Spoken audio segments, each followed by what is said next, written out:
นี้กำลังมาอยู่โรงงานน้ำประปาไม่ต้อง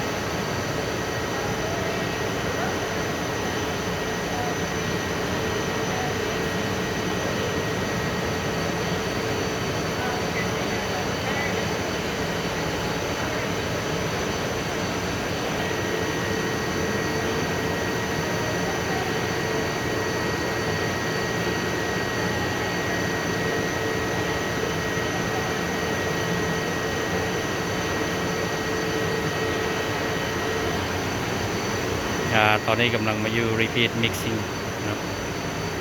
ขนาด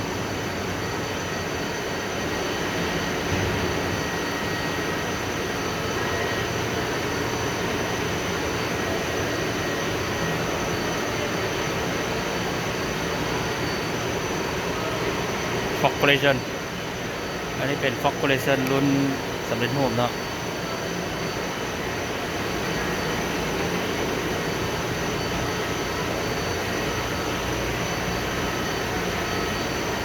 สังเกตบ้างว่าขนาดจะบได้ใหญ่เนาะแต่ว่า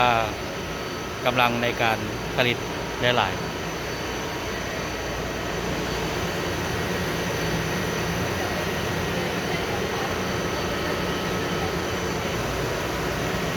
เซดิเมนต์เดลเลส